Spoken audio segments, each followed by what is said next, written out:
You are listening to My Rejection Story, hosted by Alice Draper. Guy, welcome to My Rejection Story. To start off our conversation, do you mind introducing yourself to the audience? Sure. First of all, thank you so much for having me. I'm Guy Winch. I'm a psychologist and an author and a podcast host. Also, my podcast is called Dear Therapists. I've been practicing as a psychologist, as a clinical psychologist for over 30 years. Amazing. I'll also add that you have some very successful books and a TED Talk, I think, with like 1 million views when I My checked. TED Talk said something like 35 million views. 35 million? Much more than what I even said. Your latest book is called How to Fix a Broken Heart. Would you describe being broken up with as a form of rejection? Well, I mean, it's almost like the classic form of rejection is to be broken up with. Heartbreak is not just the classic form of rejection, it's probably the most painful one, because there's no other experience, if you think about it, in the human canon in which you can take somebody who has no psychiatric history and one bad breakup phone call later, they might look like somebody who needs to be hospitalized. They're sobbing, they're not eating, they're not working, they can't focus, they're non-functional, literally. So heartbreak is a severe form of rejection. Yeah. In your book, you have an example of a cancer patient who you describe as extremely resilient, and she had been through 2 rounds of cancer and extreme chemotherapy, and she was absolutely devastated by a rejection, perhaps even more so than by the diagnosis of cancer. Yes, she was somebody who was very, very strong. She had, breast cancer. They, literally had to go through all the terrible things and then had it again. But she was very resilient. She was always, took a few days, a week or so to kind of get her mind around things. And then it's like, okay, onward. How do I move forth? How do I recover? What do I need to do? Just give me my marching orders and I'll do it. So she was an amazingly strong person. But then she fell in love with this guy. She was convinced he was going to propose, and he broke up with her. And that devastated her. That she just could not get over. And it was weeks and months that she was stuck in true despair and despondency and grieving. And it was just an interesting comparison because she had just showed such resiliency when it came to going through the physical ordeal. But the emotional ordeal is what broke her. What happens in our brain when someone breaks up with us? When something like that client of yours, someone shatters your heart, what is happening cognitively? So I'm going to say something that I usually get a lot of pushback to when I say, but I'm talking about this just from a scientific point of view. Love, in certain ways, in our brain, I'm talking about our brain, is a form of addiction. Because you get so truly addicted to the person that all you want is them, all you can think about is them, all that matters is them. The withdrawal of that love, the heartbreak, is like the withdrawal of the thing you're addicted to. And the brain responds very similarly to how it responds when people are addicted to opioids, heroin, cocaine, and that's taken away. The brain really looks similar. And so if you think about it in those terms, when you see a heroin addict jonesing for a fix, as they say, you would not be surprised at their level of desperation, the fact that all that matters to them, they would, steal from their mother to get the fix because, yes, well, of course, they're addicted and they're withdrawing. But heartbreak looks the same in the brain, and our behavior is the same. You see heartbroken people do desperate things, and you're like, dude, 100 texts, what is going on? Like, what's happening there? But it doesn't make sense. But if we think about it in those similar terms, then it actually does make sense. And it's actually harder for the heartbroken person because they don't understand what's going on in their brain. They just know that they're acting completely desperately. If they were withdrawing from heroin, they would at least know, well, I'm withdrawing from heroin. No wonder I'm feeling the way I'm feeling. But when it's just heartbreak, it confuses people and actually adds to their distress because they're now thinking, oh my goodness, I'm going crazy. What's going on with me? A term that you use to describe this in your book is disenfranchised grief. So when someone dies in your family or something, that people rally around you and they can really understand why it would take you a very long time to move on. But when a breakup happens, we question why it's taking us so long. Personally, I once wrote an essay for Refinery 29 about it taking over a year to move on from someone I never met. And this was someone I met online during COVID, so we never met face to face, and we just texted for a month. And that took me longer to move on from than real relationships. And I kind of, after a lot of introspecting, realized, well, my theory on it was that I never saw the full picture. So I only saw my fantasy version of this person, the person that gave me a lot of attention, admiration, nonstop, but never really the flaws, the things that you realize when you truly get to know someone. But I dealt with a lot of shame, and you talk about this in your book, shame and isolation, because why is it taking so long to move on from someone you never met when people are going through real breakups, people are going through divorces? They seem to be coping better than you are, me. So can you talk to me about disenfranchised grief? Why is it more painful when we feel like there's something wrong with us and we are ashamed? Well, heartbreak in general is disenfranchised grief because really short of being a teenager where people understand a little bit more, like, well, they're a teenager, you're expected in your adulthood to, really kind of manage this and, fob it off and like, oh yeah, well, disappointment comes, here we go. Like, we don't take it seriously when it's adult, except that it hurts just as much at 80 as it does as 18, truly. And so but we don't consider it that. And so very few people are going to go to work and say to their boss in a corporation, hey, I need a week off because my girlfriend left me. That's a bad Yeah. career move. If they went to their boss and say, hey, my wife just asked for a divorce, I'm devastated. Oh my goodness, I'm so sorry, man. And take some time, anything we can do. But if it's just a girlfriend or a boyfriend or a relationship, it's not considered. I do want to say something about why you went through such a hard time that people need to understand. It is not about the reality of the relationship. It's about what the relationship means to you. Somebody might be getting divorced after a 15-year marriage, but they were already drifting away from their partner. Their lives were already, a little bit separate. They've been thinking about it, etc. It's much less of a shock to the system. Now, it's still very, very difficult, no question, but it's not a shock to the system. When you date somebody virtually over COVID for a year, and you and many, many, many others did, and not just over COVID, this, with video and virtual and apps, that happens a lot. The question is, what place did that person have in your thoughts, and especially in your future orientation? When you date somebody for a year in that way, you have all these images in your head of what life looks like with them, of what your future looks like with them. You plan all of that, or you think about all of that, and often people talk about those kinds of things.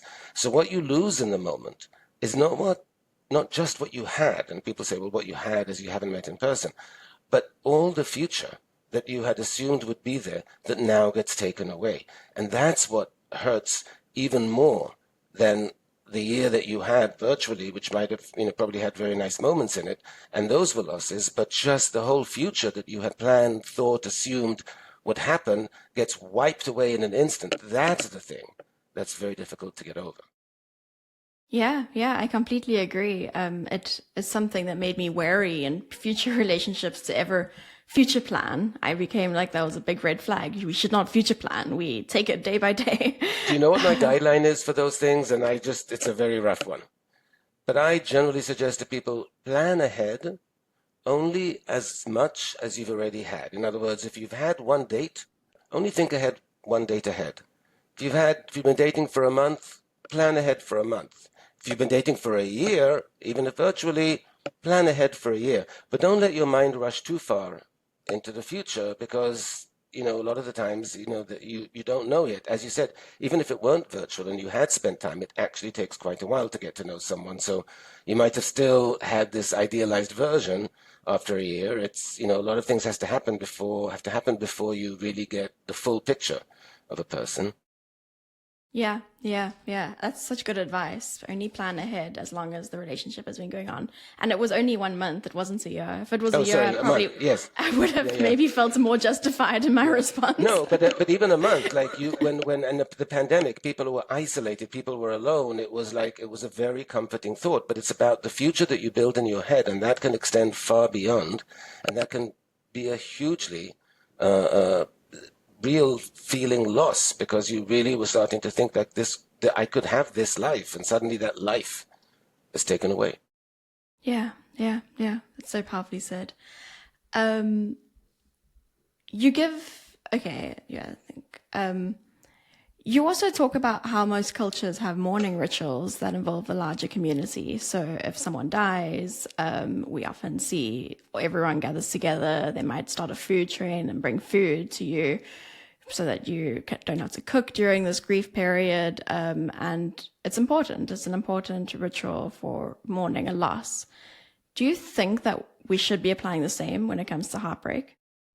Well, yes, and I think it should be obvious. But we evolved in tribal communities, 50 to 150 people strong. So everybody knew everyone, and most rituals around grief and around loss were community based because in those situations we need the validation and the recognition from the community, but mostly the emotional and social support that we get when we're grieving strongly and we don't have the wherewithal to start cooking, cleaning, taking care of things. That's why those rituals exist. Hey, let's help you during a time where you're not going to be able to function, or you really need to be thinking more about how you're feeling and processing things, and we're there to embrace you, we're there to support you. It's truly, truly comforting, those rituals. We don't have them at all. When it comes to heartbreak, you call your best friend and they'll come over and have ice cream with you, or you'll go out and get drunk with them or something. But it's good for a little bit of time. That support, like in true in death, for example, the standard is you get a year of grieving, that people understand that you're grieving. If you lose a romantic partner, it can take you way more than a year to get over it, but that statute of limitations is much shorter, like within a few weeks. I mean, probably your friends after 1 month of virtual were like a couple of weeks later, were like, so come on, Yeah. what's happening? Can we move on from this? And there's an impatience that comes with it, and that makes it even more difficult because you're still feeling it so acutely. And now the people around you are communicating to you that, is there something wrong with you that you're still having these feelings? And there's nothing wrong with us for having any of the feelings that we're having. If we're having them, it means that there was a much more meaningful loss there than we might have realized or anticipated, or certainly that other people realize. Yeah, yeah.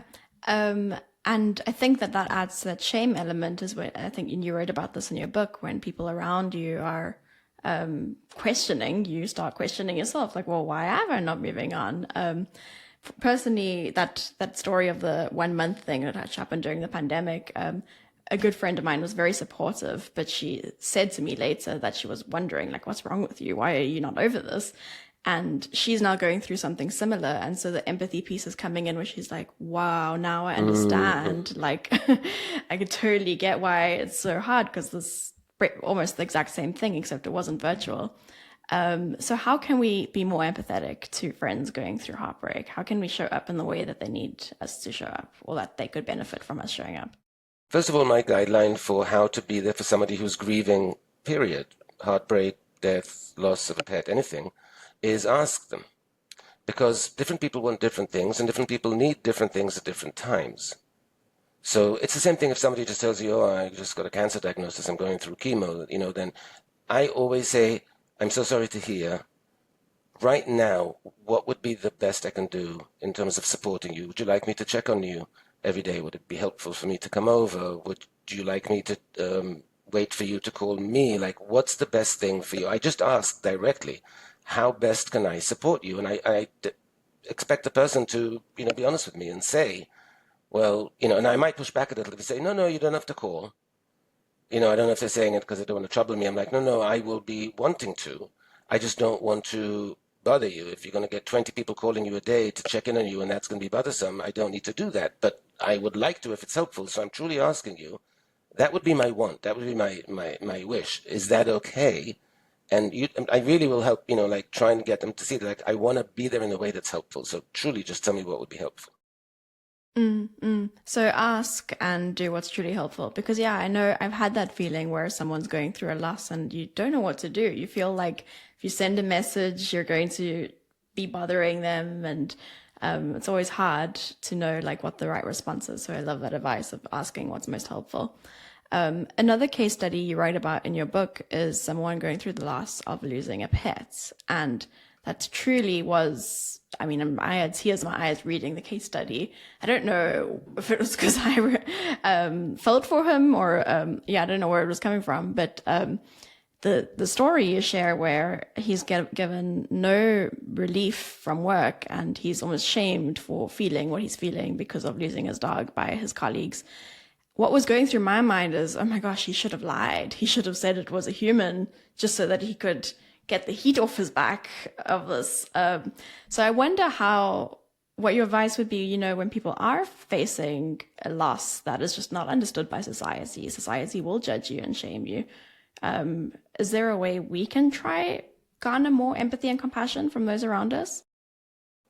So you have to be, this was about the workplace in terms of what the reaction was. This was a person who, lived alone and had been alone for quite a while. And he had this beloved dog, and beloved by him and the whole neighborhood. And the dog, was his sense of identity, that he worked from home. The dog was by him the entire time. This is pre-pandemic.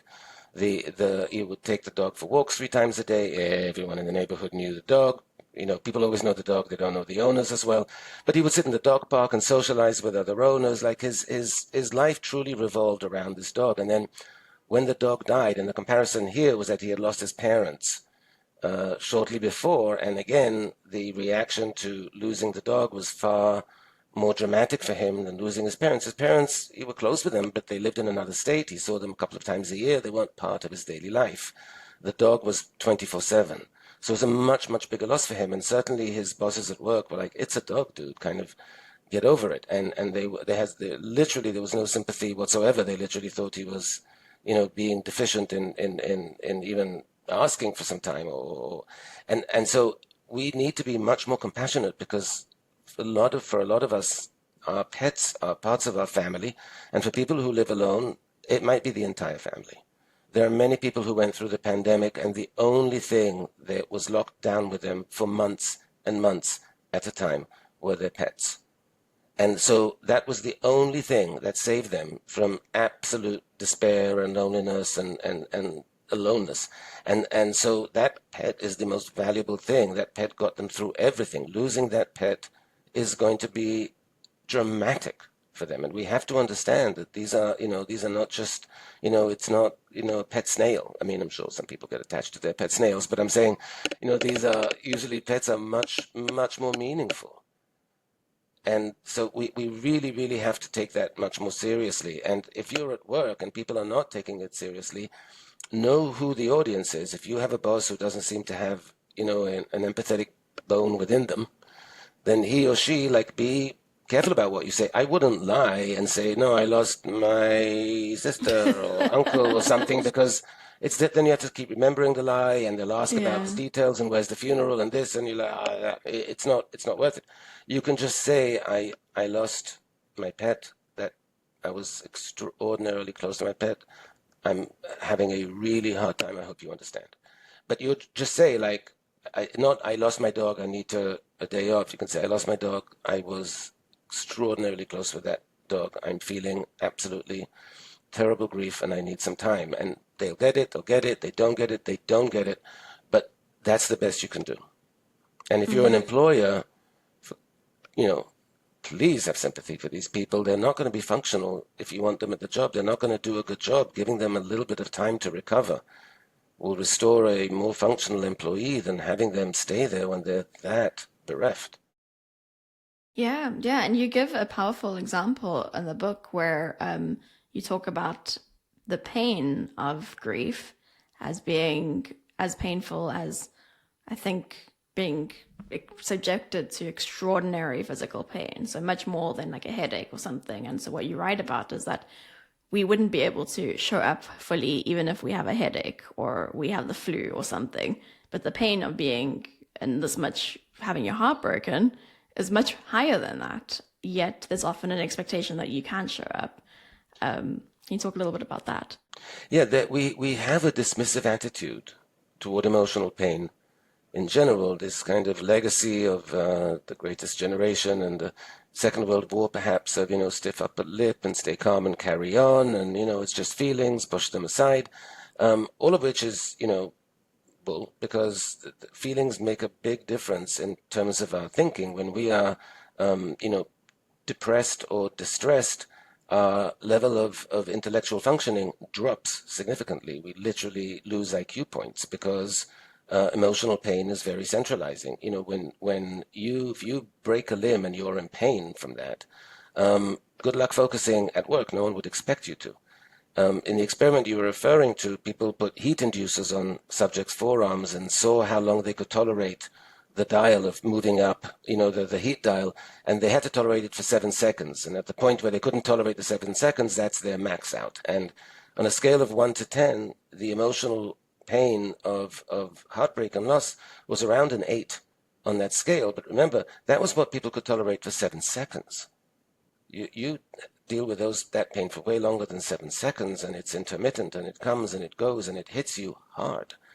And so, employees also have to understand, and we certainly have to understand, that we are highly compromised when we are in significant emotional pain. And these kinds of losses induce, as we see in functional MRIs, significant emotional pain, which in the brain looks so similar to physical pain that even experts sometimes can look at an MRI image and they won't necessarily be able to tell if it was generated by emotional or physical pain. I think it's so helpful to know physically what's going on in our brain, because we often think, it's, something's wrong with me, I'm crazy. I remember going through my first heartbreak, writing down like physically what was happening in my brain and sticking it on a sticky note next to my desk so that I could remind myself that I wasn't imagining what I was feeling. There was something cognitively, emotionally happening. Right. So I love that.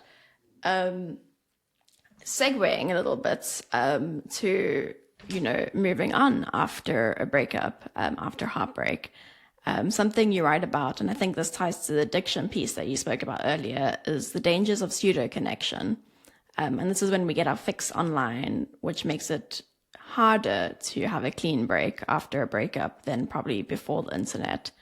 Why are pseudo connections or getting fixes online dangerous? If you think again, I'm going to make the analogy just because I think it's easy for people to wrap their heads around. If you think of a heroin addict who's trying to get off heroin, usually you go cold turkey. The idea is you don't do heroin, not that you don't do heroin and then once in a while, just a bit. I'll just have a little here. I'll just have a little there. You're not going to get off it because you keep reinforcing the addiction. You keep reinforcing the chemistry of like expecting that next, wave of opioids in the brain. If you're trying to recover from heartbreak, your number one goal, and it's a very simplistic one, is remove the person from your thoughts as much as possible. Minimize the stage time you give them in your head. Right now, it's 24/7. You need to get it down to hopefully nothing. That's the ultimate goal. That's when you're recovered, when you're barely thinking about them, right? So if that's the goal, anything you do that fosters not thinking about them, good. Anything you do that will increase your likelihood of thinking about them, not so great.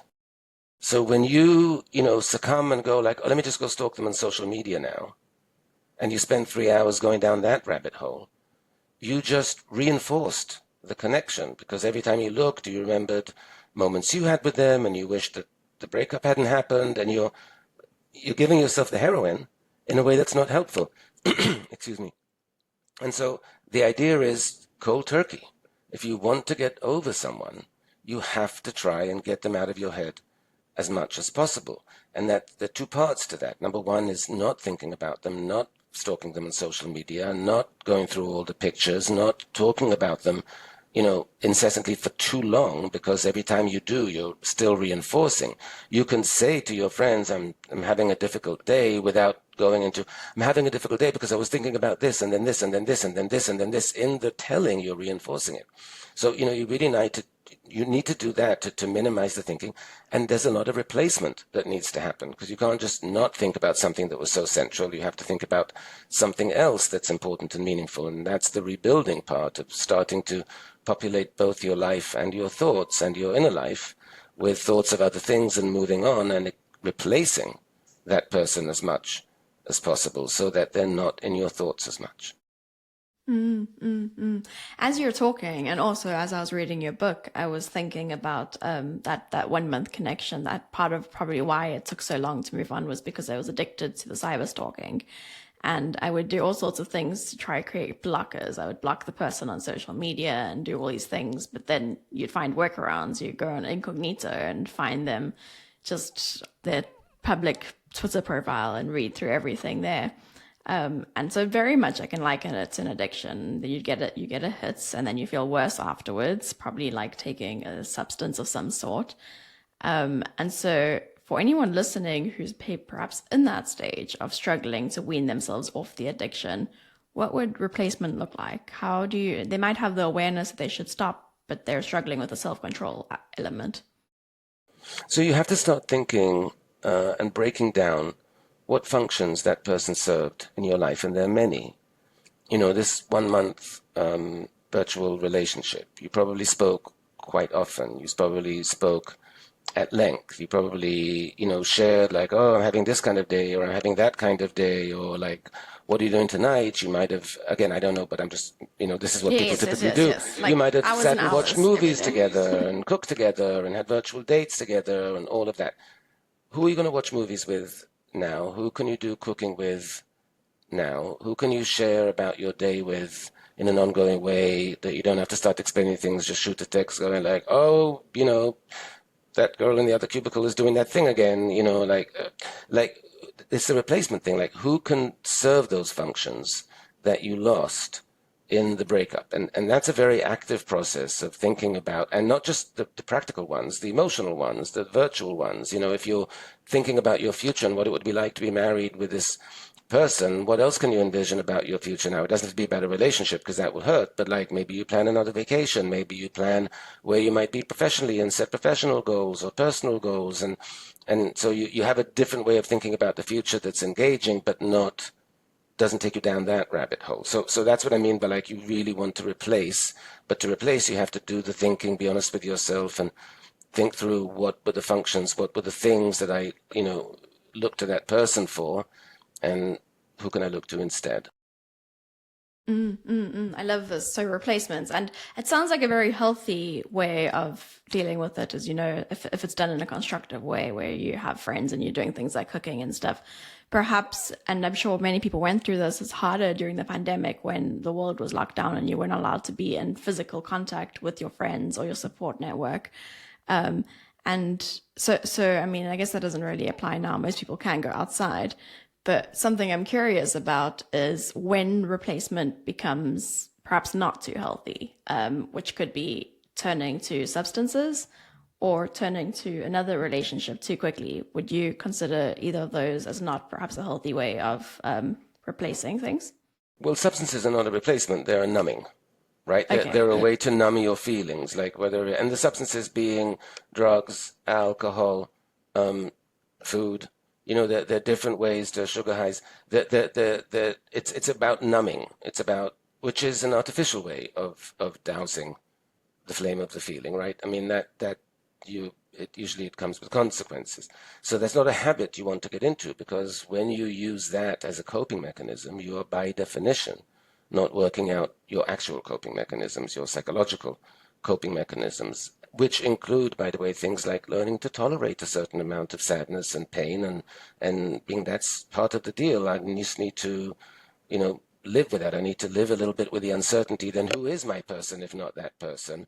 You need to live with that uncertainty, and it doesn't mean you have to start finding, quick answers that might not work. When it comes to the other part about finding another relationship too quickly, the rebound relationship, it depends on how you go about it, on what it is, how quickly you go about it. For some people, they might be very knowingly like, this is probably not going to be the next one, but if it can distract me enough, good enough, and maybe good enough indeed. In other words, I don't think there's necessarily anything wrong with that, as long as you're not leading the other person astray, as long as you're not making them think that you're fully emotionally available when you are not necessarily. But if it's just like, I'm just going to jump into another relationship or jump into just hooking up and having some sex in the meantime to distract myself, there's not necessarily anything wrong with that if it's helpful. If it doesn't make you feel good, you thought it will, but it doesn't, then maybe you need to be more thoughtful about it. But trial and error will often tell you whether you're ready or not for dating, hooking up, sex, what have you. So trial and error, that's an interesting concept. Because I've heard from, both sides of it being helpful and it not being helpful, just from peers and friends and stuff. And the not helpful can lead to regret afterwards. So how would one really assess whether jumping back into the dating pool or finding someone to sort of, even if it's not serious, someone to casually spend your time with in a sexual or romantic way? How can you assess whether that's something that can be helpful or actually cause harm? Well, that's part of what I'm saying. You can try and gauge it. Okay, but the proof is usually in the pudding, and that's why I don't think regret is appropriate. I mean, and I know it's a natural feeling, but if you thought maybe this will be helpful, and you go on a date and you decide to hook up with someone just to see if it would be helpful, and then it was like, I didn't enjoy it, I was disconnected, it was not good for me at all, I shouldn't have done that, then it's not so much I shouldn't have done that, it's more like I tested the waters to see if I was ready for that. It turns out I'm not. Useful information. I'm not sure I could have gotten there without testing out the waters. I mean, if you really feel that you're not, by no means force yourself. But if you think you might be, you only know by the trying, right? Now, certainly you need to be in a position that if halfway through a date you feel like, not for me, that you can get out of it, and even halfway through a sexual encounter, you get to say, you know what, I'm so sorry, I thought I was ready for this, I'm not, I am so sorry, but I'm going to have to stop. And hopefully have that safety and assurance that would be, doable, obviously. And but you should be able to do that, because if that's what your feelings are telling you. But don't be angry with yourself for trying it out and realizing it's too soon. It's hard to know otherwise. I love that you touched on that, because I think many of us, I've felt shame for making a decision and then realizing it wasn't the right one. And you think, well, why did I do that? So I like that you're saying, you shouldn't be angry with yourself for testing the waters and then realizing that you're not quite ready in whatever shape or form. That is how you find out. Yeah, yeah. Okay, something else that's interesting that you wrote about in your book is when people don't fully close the chapter on a failed relationship. And you referenced a case study of a client who decades later, post another marriage, I think he might stalks his ex and gets a dopamine fix from stalking his ex-girlfriend from college. How does it happen that someone cannot fully move on from a relationship that ended so long ago, especially when they say time heals all wounds? Time doesn't heal all wounds. There's a concept of complicated grief, which arises in losses of all kinds, in deaths and heartbreak, and maybe even, pet loss in that way, where we never fully get over the person. We never fully got to closure. We never fully moved on. We still register them as the one that got away, the ideal one, the one that would have made us happy, even though we were 18 or 19 at the time, and who knows what would have made us happy. But, very different people. But we cling on to that. And so in this case, it was somebody who every time they had a breakup, that's where their mind went. Their mind went back to the one that got away in that sense. And that's what was holding them back, because they never fully closed that chapter. And then they would go and start stalking the person years later. And it's unfortunate, because social media, for most people, you can find them. You can see where they're at in life. You have zero context, because what people put online is rarely a reflection of their accurate lives. It's just curated moments and an image they're trying to portray, but so it doesn't really give you an accurate picture. But for them, that was a rabbit hole, and it was about not really getting that closure on the first one, not really coming to terms with, and still thinking 20-something years later, I think it was, maybe she was the ideal person. Mm-hmm. It's interesting because I think that we don't think, and you touched on this in your book, we don't think that there's anything inherently wrong with checking up on past people in our lives. And it made me think, is it healthy for me to check up on just not even relationships, old friendships that died out and that sort of thing? So yeah, what does it mean? Like, how could someone do a self-assessment to know whether they're doing this in an unhealthy way or whether they are just curious about knowing how someone who once meant a lot to them is doing? So this is really about how we need to use social media in a healthy way. And people always say it's very difficult to know what the limits are, what's good, what isn't good. And I'm like, it's actually not. It's really, you just have to pay attention. Is this making me feel better or not? Is scrolling in the way I'm scrolling, am I finishing that feeling in a good place or feeling in a bad place? Did I come to this neutral and then after an hour of exploration and following on them on social media or trying to find them, did I walk away feeling satisfied or did I walk away like feeling heartbroken again, feeling longing again, feeling resentment again? So your feelings are telling you the impact of what you're doing is having. You just have to pay attention to them and then do the mature thing of if it didn't make you feel good, don't do it. So anyone come up with guidelines of what to do or what not to do, but you are the ultimate decider because your feelings will tell you whether what you're doing is useful or not. Just pay attention. Now, sometimes people come to it feeling really bad and they don't notice that they're actually leaving feeling worse even. And so you do need to pay attention to how you're feeling when you start, how you're feeling where you end, whether that's helped you move forward. Did you have a better day the next day after doing that or a worse one? Did you take a step forward or a step back? Be very honest with yourself. Those should be your guidelines. Yeah, being honest with yourself and being able to notice this. And in the case study you referenced in the book, you actually asked your patient if he attended work the next day, and he said he really cared about work, and he did not attend work because he stayed up all night. And I guess that was the kind of signifier that this was not something that was bringing good to his life. So I guess if we can reflect how we feel afterwards, I think that's a really great piece of advice. Something else you write about is the role that perspective plays when it comes to recovering from heartbreak, and also actively challenging the idealized version of the person we had. Why is perspective important, and why should we challenge this idealized version that we've got in our mind? Because the idealized version, and by the way, they become ideal after the breakup. And I've worked with so many people who on the day-to-day, he's so annoying, he just drives me crazy, has these disgusting habits, and then a month later they're broken up. He was the best person in the world, they're absolute perfection, every moment was joy, and I'm like, you complained about him for a whole month, about how much you were thinking of breaking up. So, but that's what our mind does. After the loss, it starts to idealize the person. We forget the daily irritations, the momentary and we start reverting back to what it looked like on paper. And quote unquote, on paper is often the images we have, and the images are also curated because we keep the nice ones and the good ones. No one keeps the ones of us having an argument. And so you even have a very cherry-picked and curated memory, at that point. So it's really not helpful because you get this idealized perspective of someone who was far from ideal, and that makes the loss seem even greater, and it makes it much more, iffy that you'll ever find someone as good as that, because that's not a realistic good, that is an idealized version of good. So that's a natural thing our mind does. I suggest we balance out that natural tendency by reminding ourselves of the things that weren't so great. So I advocate making 3 lists. I think in the book I kept it simpler, but 3 lists. One is in what ways was the person not ideal, what their personal shortcomings were.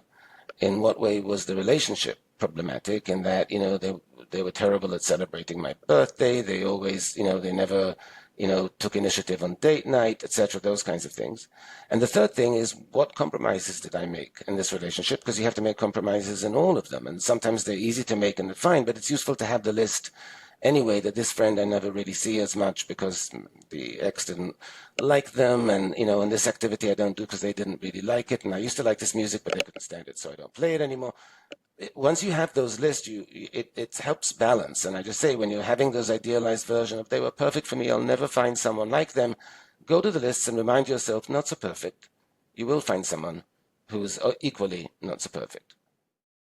As you were talking, I was thinking about what you said earlier about the drug addiction, and I was thinking of times I've been heartbroken, and I've done this. I've done the writing the lists and stuff, and it's not fun because I think you get a hit, and you write about this. You get a hit from idealizing the person. You don't get the person anymore, so you get the hit from remembering all the good things.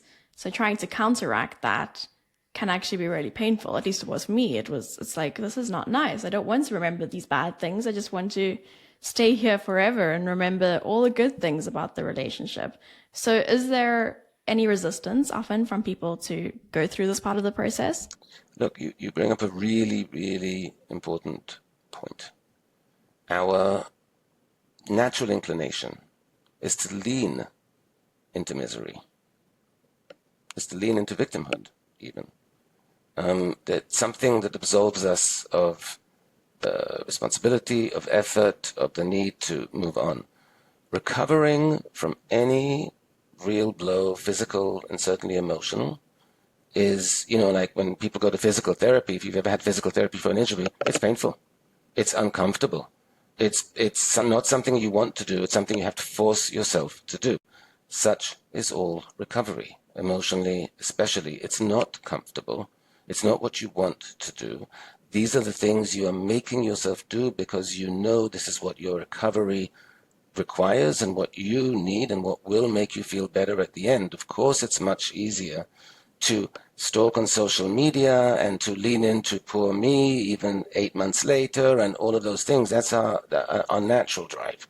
So yes, it takes a lot of mindfulness and intentionality to do the thing that's right for us, that we know that experts are saying are right for us, that we know is right for us, that even when we do it, fine, yes, I know I'll feel better afterwards, but I don't want to. You need a big dose of taking charge of your recovery and deciding that I want to do the thing that helps me get over this. I don't want to just indulge the inclinations I have that, as natural as they might be, are going to set me back. I love how you put it. I don't want to just indulge these inclinations that will set me back. And it's really helpful because I haven't ever heard that, we have this natural inclination to lean into victimhood. It's something I've noticed in myself. And so I'm sure a lot of other people have noticed it as well.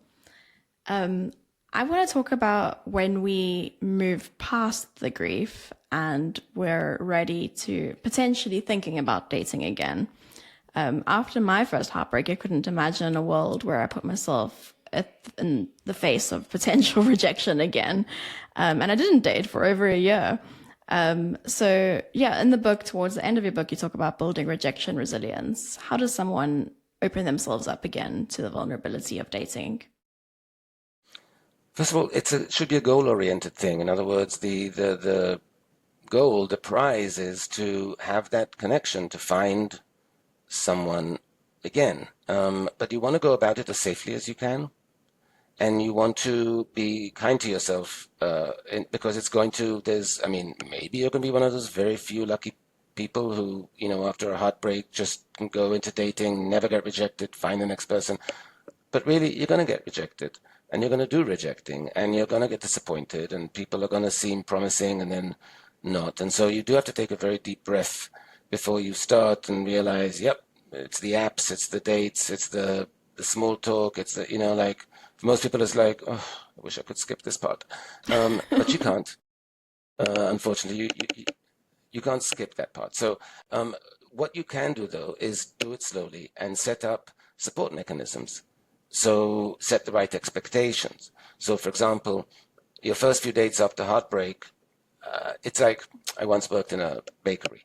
And when we had to cut certain cakes, the assumption was the first slice is not going to look great, because that first one, like you can't, once you have a slice, then it's easier to do the other slices. So the first few dates, don't expect they're going to be great.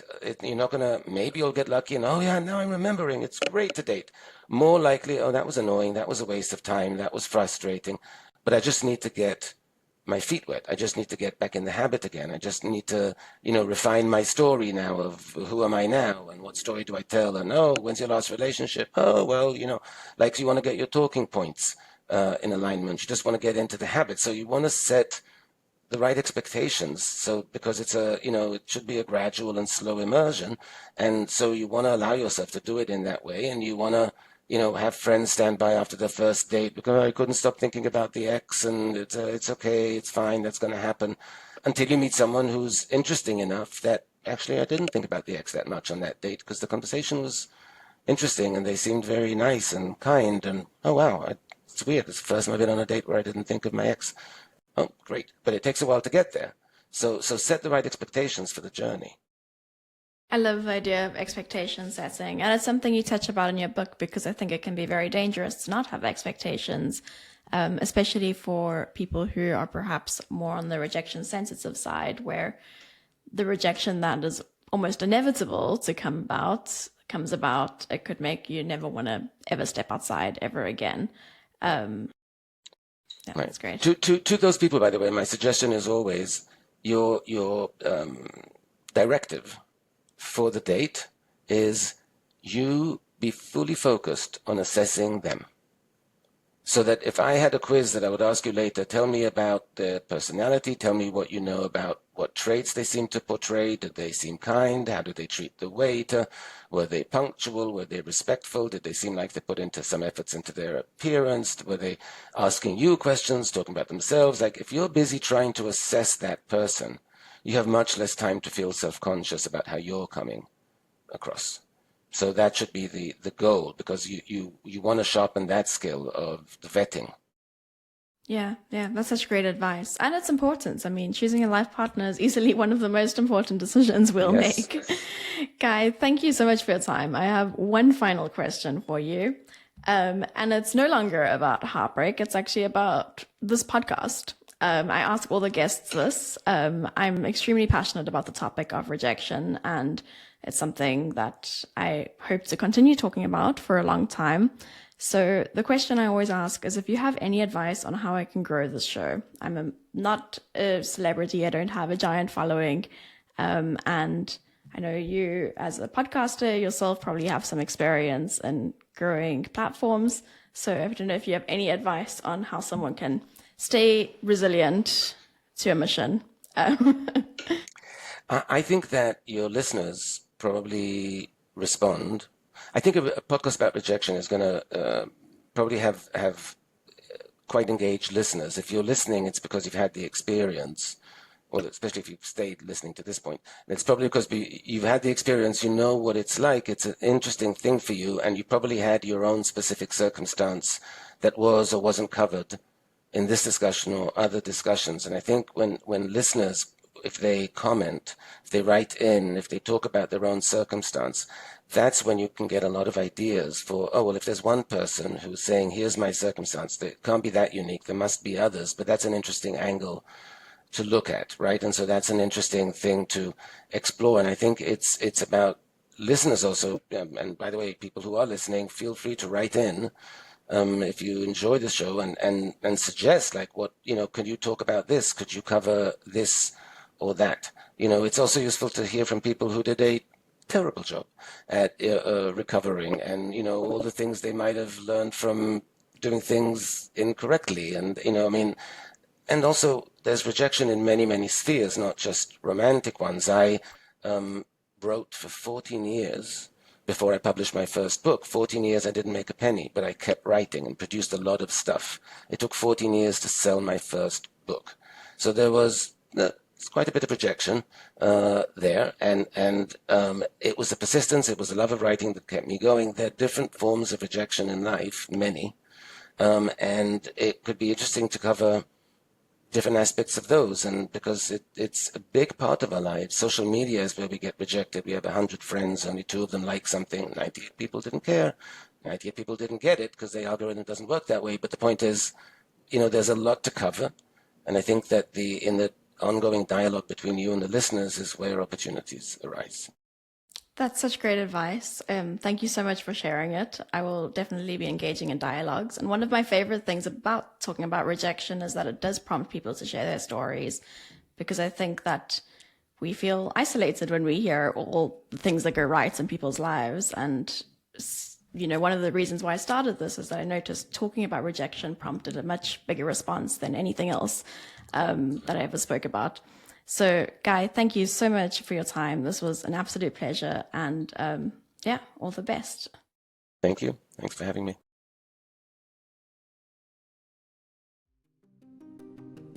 This was My Rejection Story, hosted by me, Alice Draper.